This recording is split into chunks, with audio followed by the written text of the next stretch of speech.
So, good day po. My name is Tadeo from the SN1 Orem. So, today po, I will be demonstrating the neurologic assessment po. So, first is I'm going to gather all the materials and test them if they are functioning. So, I have here the magazine or the jigger chart, the tuning fork, the reflex hammer, the pen light, and I have here the salt and also the sugar and the lemon and the coffee and also the hot water and cold water. So now I'm going to proceed to introduce myself to the patient. So, good day po ma'am. My name is Tadeo, a student nurse from Pamantasan ng Lungsod ng Pasig po. So today po, I will be the nurse that will assess your neurologic system po. But first po, may I know your name and age please? My name is Jenny Lynn Pabul. April 19, 2005. I am 19 years old. Okay.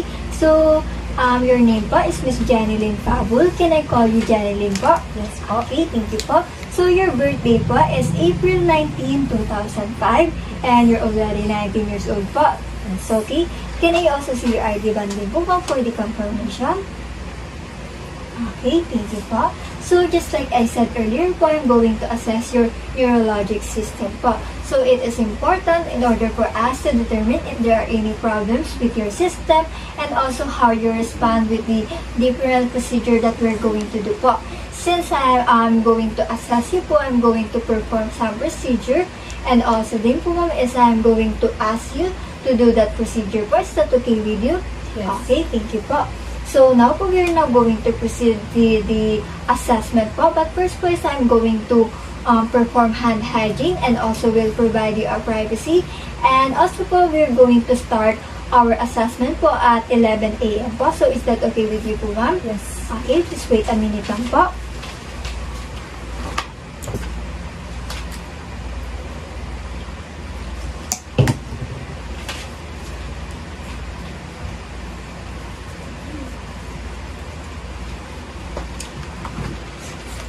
Provide the client privacy.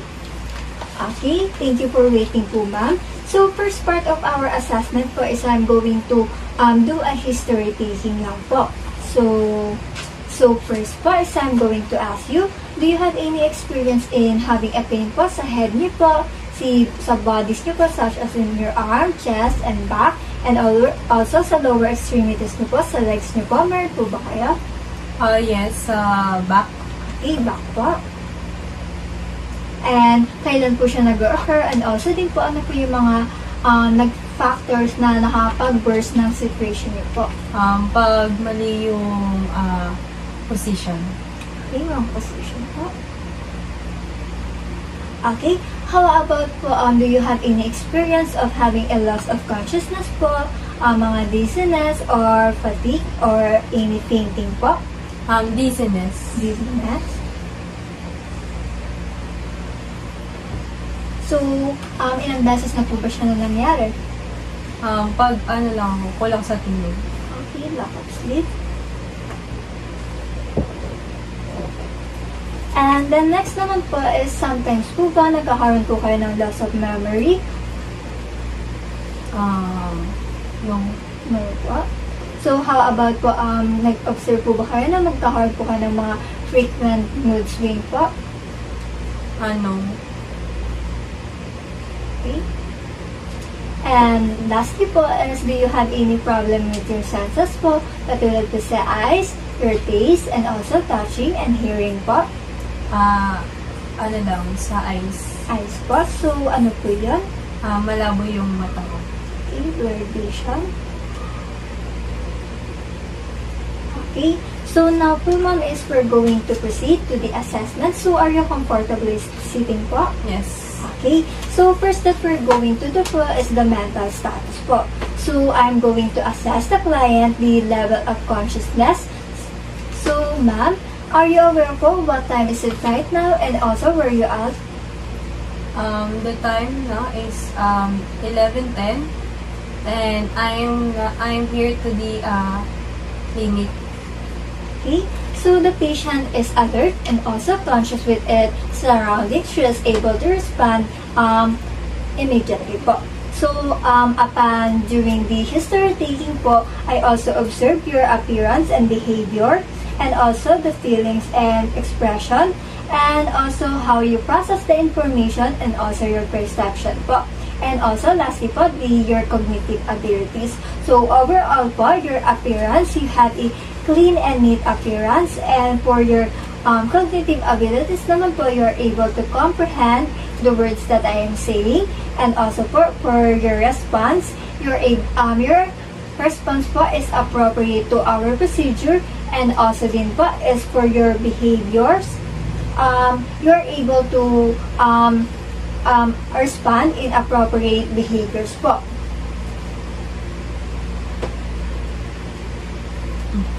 So, next naman po that we're going to assess is your language po.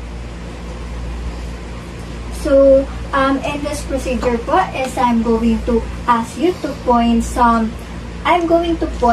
different things po in our clinic, and then you're going to identify those po. So, can you please harap po kayo dito po? Okay. So, first that I'm going to point po, can you please take what is this po? A biscuit. Okay. How about this po? Keyboard. How about this po? Tumbler. Okay, so you're able to identify the things I have pointed naman po without the hesitation and also difficulties. And then next naman po ma'am is I'm going to give you a printed materials. So, here's a picture po. So, for this procedure po is I'm going to show you a words, then you're going to read it loud, and then you're going to identify which one of those images po. So, first po, Nurse. can you please show it?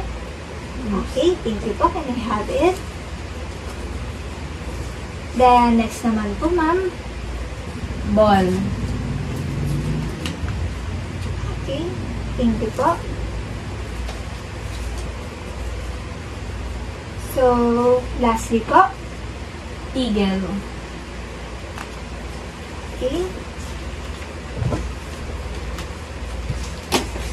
Thank you for your cooperation po, ma'am. So, you are able to understand the language and do not have any difficulties in identifying the image. So, next naman po, ma'am, is I'm going to instruct you to point your fingers po in different parts of your body. So, is that okay with you? Okay, so first po is can you point your hair po? Okay, how about your ears po? And then lastly po, your elbow. So, you are able to identify the different location in your body as well as to comprehend the words that I'm saying. So, lastly po, so for the language assessment pa rin po, for the orientation. So, first po is, can I ask you po, why are you here right now? For the health assessment. Okay, health assessment. And can you please state your name again po and where you at right now po? I'm Jenilyn Fabul and I'm here to the clinic. Okay. So, and lastly po, can you please recall the date and time today? The date today is June 20, 2004, and the time today is 11:20. Okay, thank you po. So, you are able to recall naman po and you are oriented to the time, date, and place. So, next naman po is we're going to do is I'm going to listen for any lapses in your memory. So, in this memory po is we have the 3-step po. So, the first one we have is the immediate memory po. So, I'm going to provide you a number and then you're going to repeat it po. So, first po is the first number po, first set of number, 984. 984. Okay, very good po. Next po, 4793. 4793. Okay. Lastly, next po again for the third set, 257. Again po, 257. 7, 6, 8. 2, 5, 6, 7, 8. Okay? So you have, on the first and second set po, you are able to repeat it. While on the third set naman po, you have a difficulty or you have a hesitation to repeat the third set po. And then for the next naman po, same procedure po, but I'm going to say the words, the number po, and you're going to repeat it backward po. So example po is 1, 2, 3, and then you're going to say po is 3, 2, 1. So do you understand po? Yes. Okay, next na po is 9, 8, 4. 4, 8, 9. Okay, 4, 7, 9, 3. 3, 9, 7, 4. Very good po. For the third set po, 2, 5, 7, 6, 8. 8, 5, 7, 6, 8. Okay, so at the first po, you had a difficulty on processing the repetition of the number in backward. While on the third set naman po, you repeat the word, you say the words in backward po in a wrong way po. So that's all for the immediate recall. And then next naman po is for your recent memory. So can you please state po, paano po kayo pumunta dito? And also kung may mga errands po ba kayo during late at the earlier time po? My errands in the school, nag-write them and nag-exam. And then, paano ko pumunta dito? Nag-jeep and tricycle. Okay, thank you po. So, next naman po ma'am is I'm going to say a color, object, and place po. So, after this interview po, you're going to repeat it. So, please tandaan niyo po. So, for the color po, it is sky blue. And for the objects, tumbler. And for the place po is Pasig City. Okay? So, next naman po is we're going to do is the remote memory. So, can I ask you to please have a recall for the 5 years ago po, like ano po yung pinaka-memorable memories niyo po 5 years ago? 5 years ago, high school ako noon, then grade 9, and then pinaka-memorable ng grade 9 is yung nag-field trip kami sa Enchanted Kingdom, then umikot kami sa museum ng mga about sa mga soldier, and then pumunta kami sa Art and Island. Okay, thank you po ma'am. Can you please repeat po yung nabanggit ko po kanina na color, objects, and place? Color, sky blue, tumbler, then Pasig City. Okay, correct po. So you don't have any difficulties in recalling your memory naman po. So next naman po is we're going to proceed to your attention span and also for your calculation po. Okay, next naman po ma'am is what we're going to do is we're going to proceed to assess your attention span and also your calculation po. So can you please recite the alphabetical? A, B, C, D, E, F, G, H, I, J, K, L, M, N, O, P, Q, R, S, I, N, G, W, X, Y, and Z.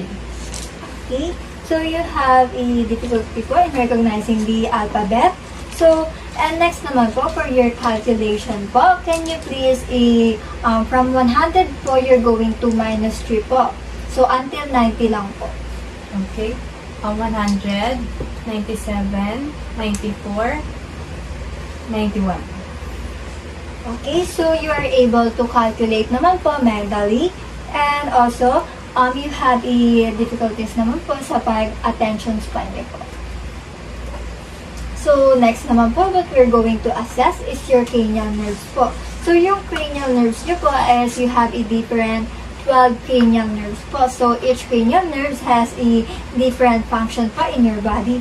So, first in your cranial nerve po is the olfactory. So, the olfactory po is for your smell. So, for your smell test po is I'm going to request you to please close your eyes. Then I'm going to give you some different fragrance po. Then you're going to identify it.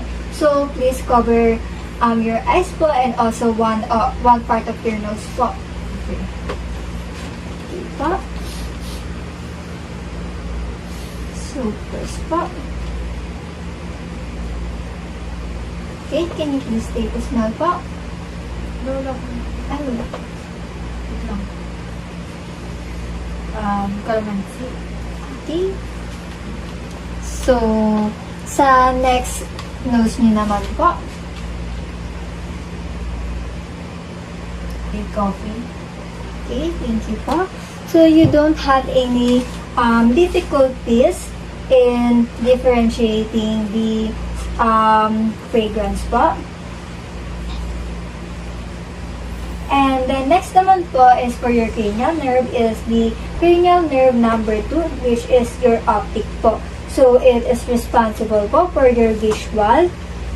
Okay. So, for the visual po, ma'am, is you're going to read this chart po, which is what we call the figure chart. So, please read po yung number po na nababasa niyo po and also yung word po. So, here is the jigger chart of the client, starting from the 1 to number 11, which is the biggest characters po. So, here it is po, ma'am.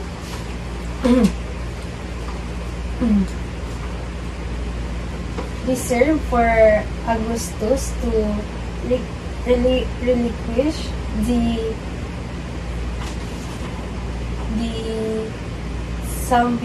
ambitious design of subducting the whole earth and introduce the spirit of modernizations into the public councils. Okay, that's all po, ma'am.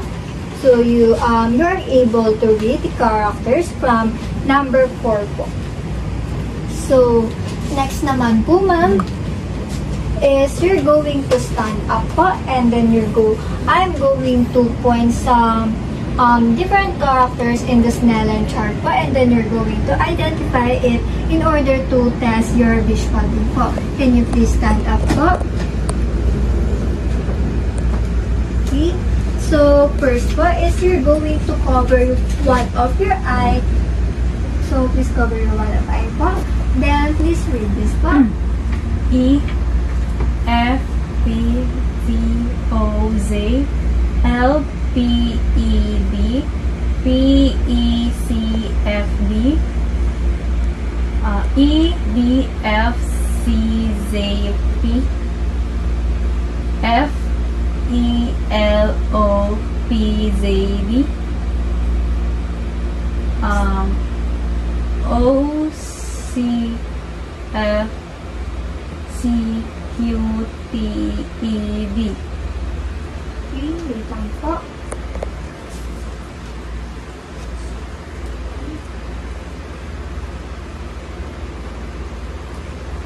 So, next eye naman po, ma'am. Okay. The E F P T O Z L P E D P E C E D E D F C Z P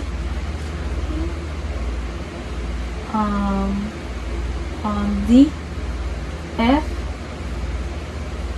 L O Z P D. Okay. Can you please say what color is this po, ma'am? May sana po. Both eyes na po.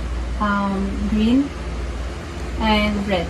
Then, next po is using your both eyes po, you're going to identify the characters po. Ito po.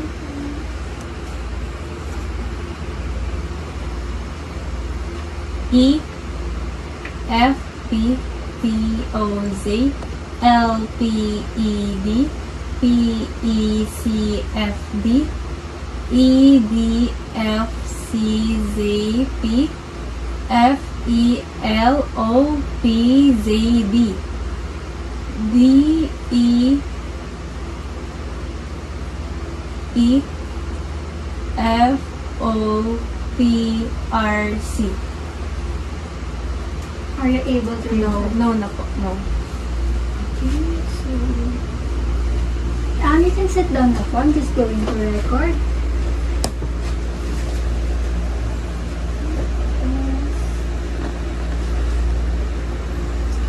Okay.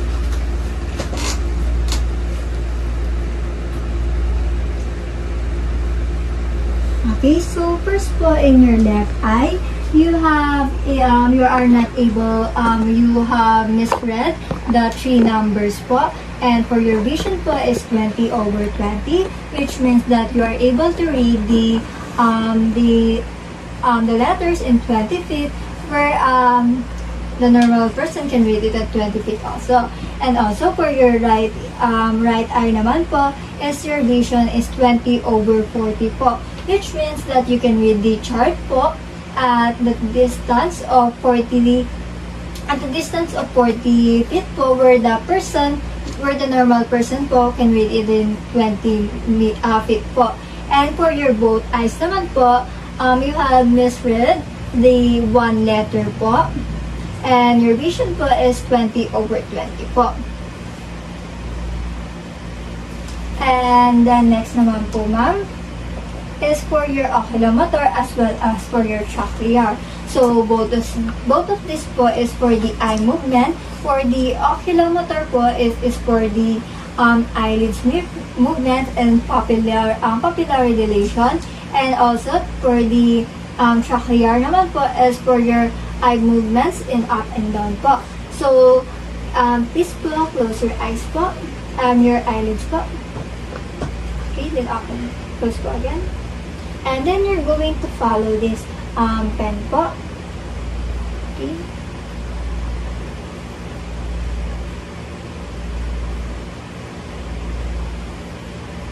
Okay. So, it doesn't show any difficulties naman po in your eye movement. And next naman po, ma'am, is we're going to do is the trigeminal, which is your cranial number 5 po. So your trigeminal po, it is for the dull and sharp sensation po. So we're going to use inhale water po. So can you please close your eyes po, ma'am? Okay, so please tell me po if it's dull or sharp.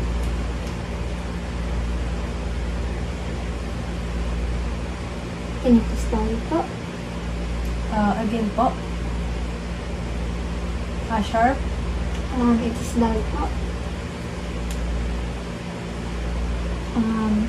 So we're going to use a pen na lang po para mabilis niyo po ma-identify. Again po. Dull. Okay, correct po.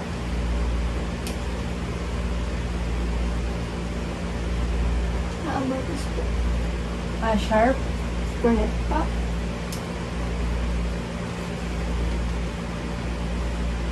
Dull.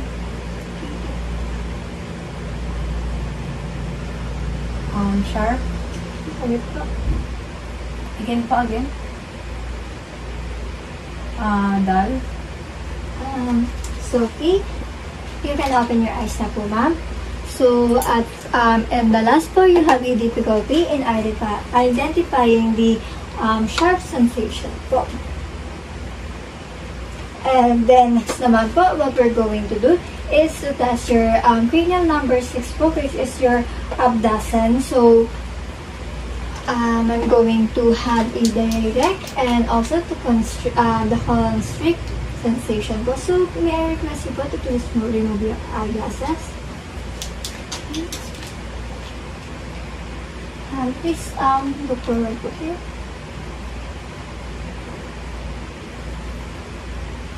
Okay. And then you're going to follow this pen light po, ma'am. Okay. So, overall po, your pupils is equally round and reactive to light and accommodation po.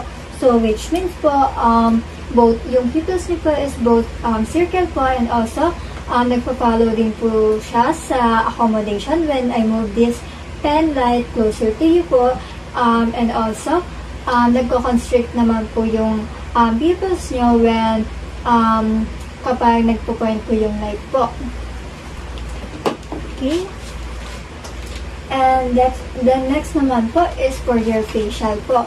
So we're going to test your facial expression po. So we're going to test your facial po. So your cranial nerve for the facial po. So we're going to know your expression po. So I'm going to give you some different po different food po, and then you're going to identify your and also po, malalaman din po natin yung facial expression niyo po. Okay. Okay? Can you please sit up po?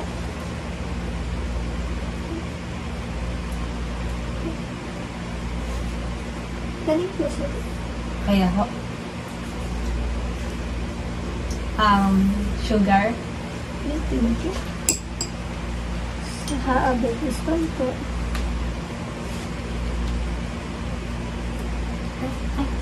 Salt.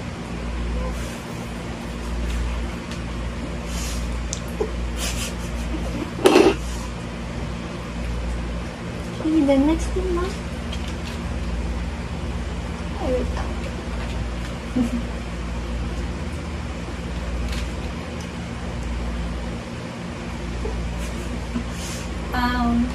Kalamansi. Okay, so okay, you can open your eyes up po. So you're able to identify the different face as well as your the change of your expression po.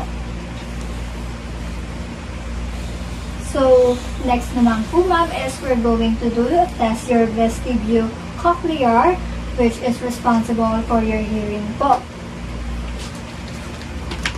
So we're going to use a tuning fork po. So first po is the Rhine test. So we're going to identify and also to compare the difference between your air conduction as well as the bone conduction po. Okay. Meron po. Wala na. Yes po. Yes, meron. Meron. Meron. Meron. Wala na.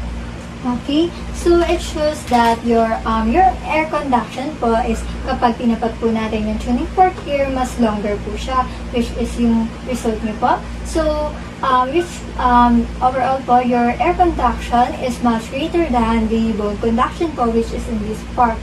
So, next naman po, we're going to do is the Weber test po. So, for the Weber test po, we're going to assess the lateralization sound of the tuning fork po, and also the vibration. So, please tell me po which side nyo po siya narinig. Yung narinig po. Both ears po ba? Yes. Okay. Thank you po. So, for the vestibule cochlear cranial nerves, you are able to hear the sound. And also po, for the Rhine test, air conduction is much greater than the bone conduction.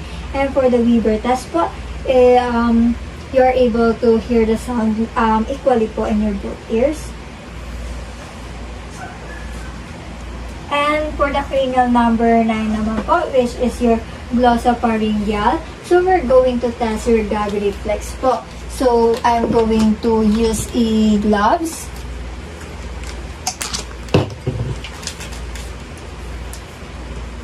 Then, as well as the tongue depressor. And alongside with this po is we're going to test your vagus po, which is for your vocalization as well as for the uvula as well as the sulcus.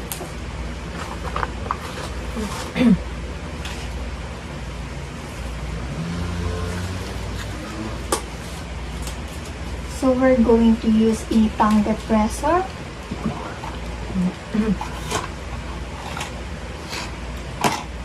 Okay, so ma'am po, please say as I insert this po. Okay.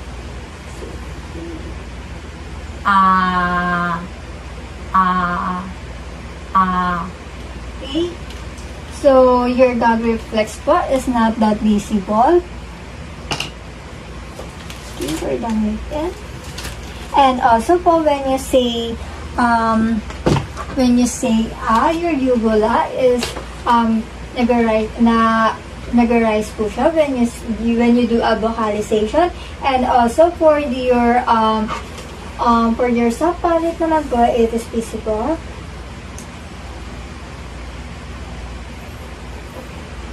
Then next what we're going to do po is your the cranial number 11 po, which is the accessory. So it is to determine the function of your accessory muscle po. So this include the your sternocleidomastoid muscle as well as the trapezius. So ma'am, pwede po ba kayo mag-move sa harap po? Okay, so put a resistance po against my hand. Okay, you're able to put a resistance naman po. So balik na po kayo. Okay. So next that we're going to do is your hypoglossal po, which is for your tongue po. So can you please take out your tongue po and then say D-I-N-T. D-I-N-T. So, next din po, can you please move your tongue left to right po? Okay? So, there is no involuntary movement naman po and you're able to control your tongue po. So, overall po, so that's all for your cranial nerve assessment. So, overall po, you're able to perform without any difficulties with using your cranial nerves. And also, your cranial nerves naman po is nag-respond po siya sa mga stimuli or which is yung mga sudden changes po or mga procedure na ginagawa po natin. So, thank you po. So, the next for that is for the reflexes po.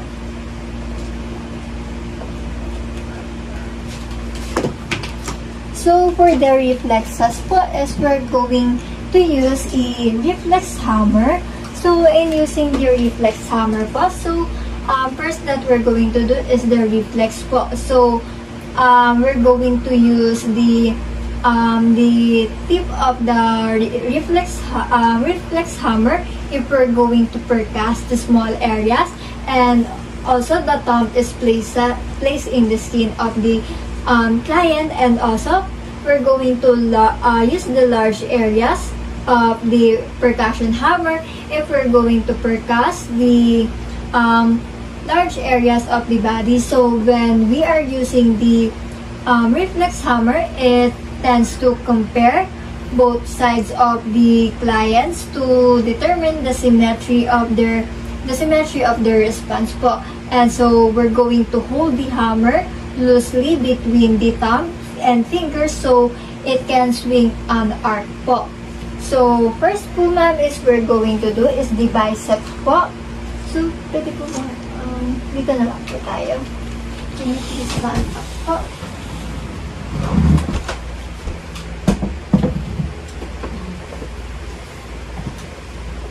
Okay, so first po, yung gagawin po natin is your biceps po. Okay. Relax niyo lang po yung hands po.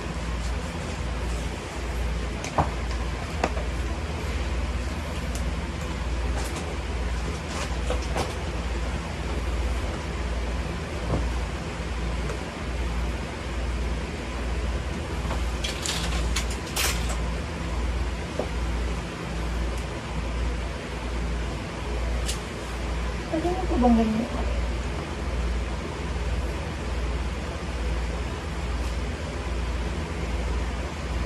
Okay, better po.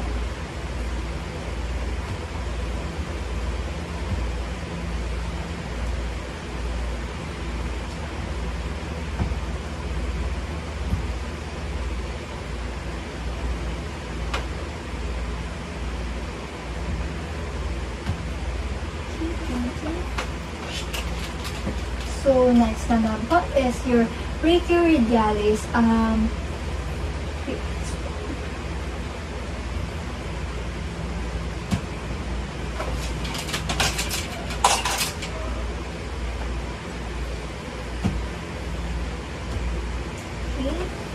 So, next naman po, can you stand up po, ma'am? So, next po is the tricep reflex. Okay, relax lang po yung hands po, ma'am.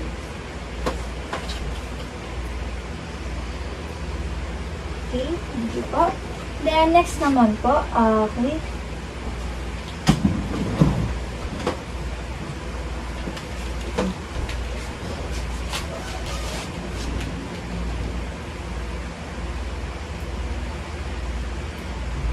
Okay, thank you po. So, next po, so, wait lang po, ma'am. I-move ko lang po yung chair. Just sit po here. So, we're going to test naman po sa side. So, again, the bicep po.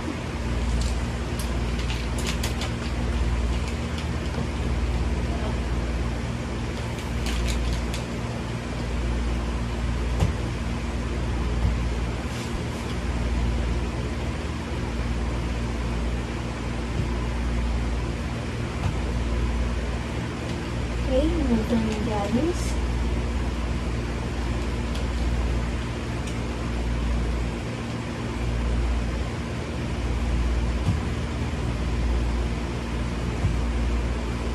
Thank you po. So, okay, next naman po, ma'am, is we're going to do is your patella po.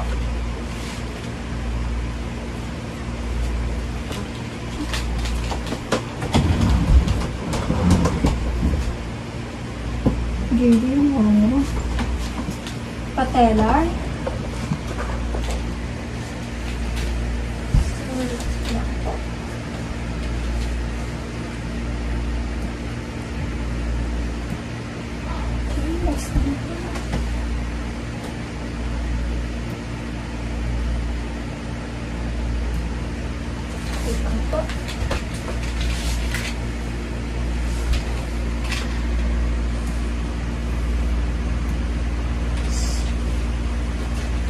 Minimal response lang po. Okay, so next naman po, ma'am, pwede niyo po ba pumalikod po? And then, ilalagay niyo po yung SB dito.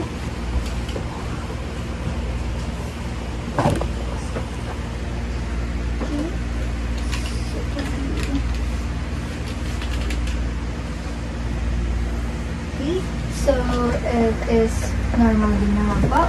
Okay, that's true.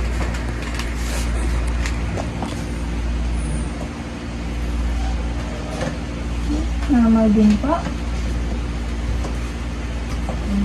Okay, then next naman po, stay lang po kayo sa position niyo po kanina. Stay lang. So, apply po kayo for the Babinski po.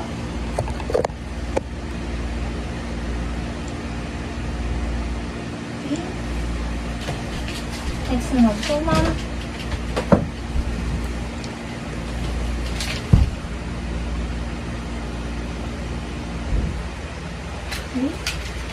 So, you have a negative Babinski po, so which means that wala naman po kayong signs of paralysis.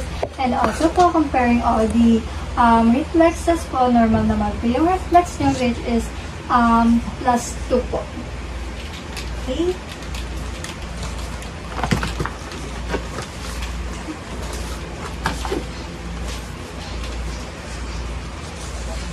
And negative po yung Achilles nyo. And yung sa bicep, yung dito po, and both of your biceps po has +2, which is normal. Then yung tricep nyo din po is normal. In this side po, mas minimal lang po yung reaction. So, it is +1 po. And sa patellar nyo naman po is +2 din po also. So, next that we're going to do po, ma'am, is the light sensation po. Light touch sensation. So, we're going to touch po. So wait lang, I'm going to get a cotton. Okay, so for the light sensation po is, okay, so you're going to tell me po if it's now, or yes, when you already feel the cotton. So may I request you po to please close your eyes.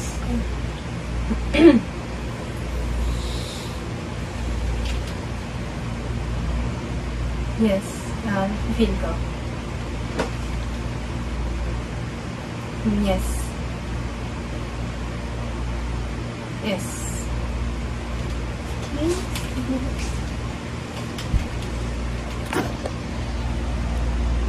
Yes. Okay, so we're done with the light touch sensation po.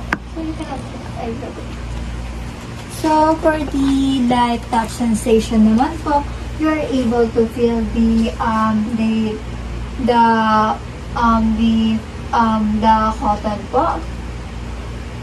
And also you don't have any difficulty in sensing the cotton. So next naman po that we're going to do is the pain sensation. So please tell me po if you you feel it is sharp po or dull po. So can you please close your eyes po, ma'am? Yes. So please tell me po if it's sharp or dull.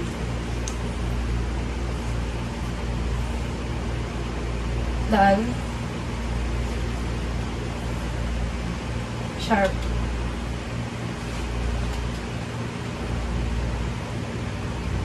Dull.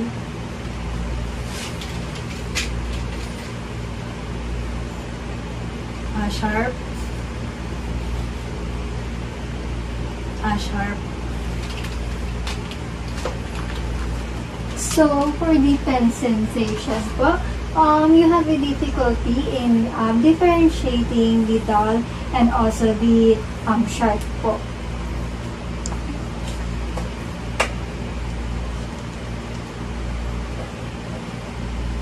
And then next naman po, ma'am, close your eyes again po. So you're going to hold a different bottle po, glass of water po, and you're going to identify po if it's hot or cold po. So can you please hold it po, ma'am? Hot.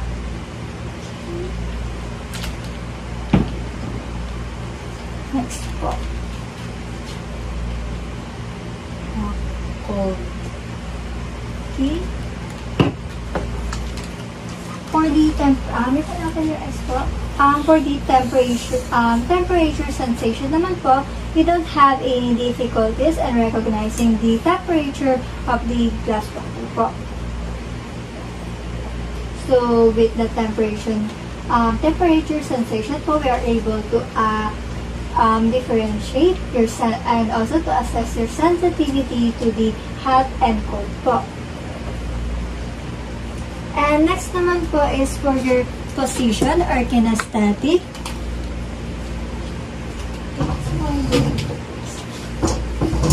Pwede po ba kayo So for the position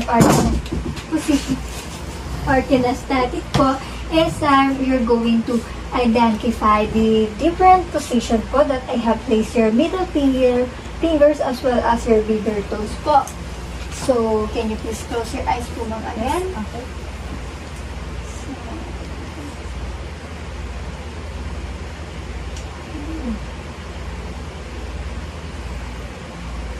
Can you please identify the position? Down.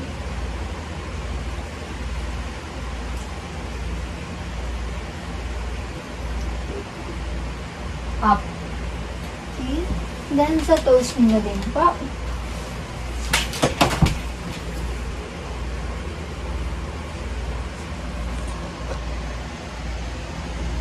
Ito na po. Position po. Up. Okay, next naman po.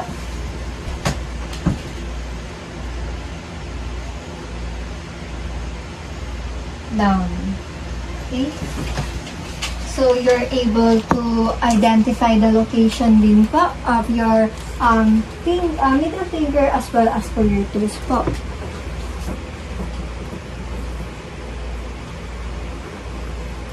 So next naman po, what we're going to do is the tactile discrimination. So in this procedure po, all of the procedure po is you're going to close your eyes po. So first one we have po is the 1 or 2 sensation po. So I am in this procedure po, I'm going to pinch you simultaneously, and then you're going to identify po whether it is only 1 pinch or 2 pinch po. Can you please close your eyes? Okay, for the whole procedure, we're going to close your eyes. 1 pinch. 2 pinch. 1 pinch. 2 pinch. 2 pinch. Okay. So you're able to determine whether it is 1 or 2 pinch po. So close your eye again po, ma'am. Okay. Then next naman po, ma'am, is the stereognosis po. So for the stereognosis po, is I'm going to put the objects in your hand, then you're going to identify it po. Okay, so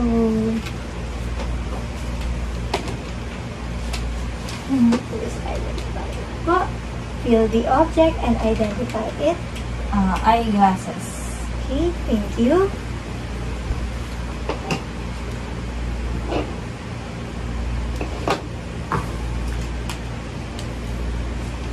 How about this po?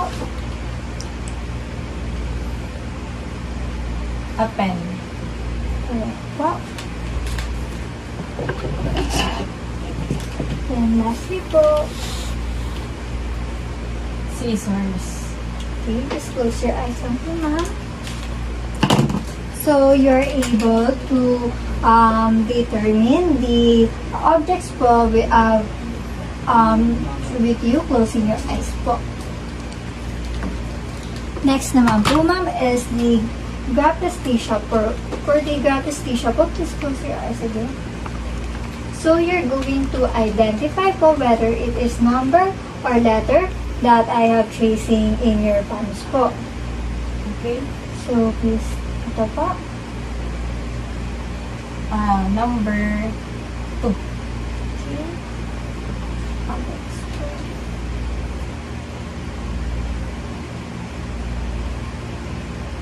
Letter Z. Okay, perfect po.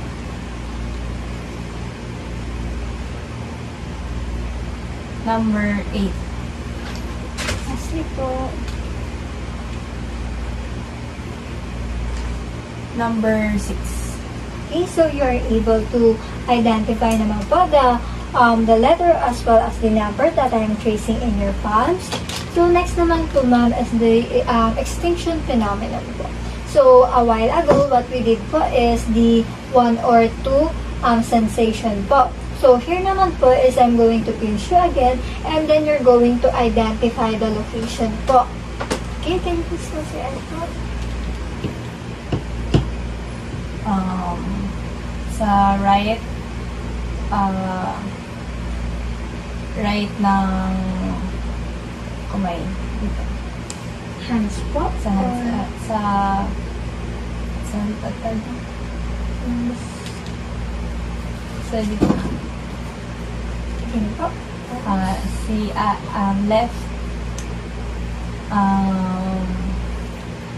Left upper arm.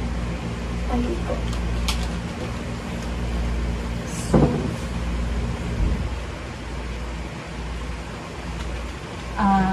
Right sa taas ng kamay.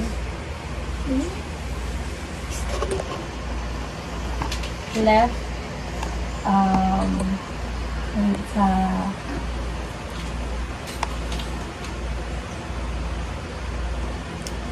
left sa taas ng paa. Okay. So, So, that's all po for the test of the sensation po. So, you have a kind of difficulties naman po in saying the location, but you're able to identify po what direction it is po. So, lastly po, last procedure po is what we're going to do is to assess your gait and also your balance po. So, may I request you po to please stand up and then you're going to walk po. Stand up. Yes po. Okay. Walk. Then you're going to walk po up there. And back. And then next one po.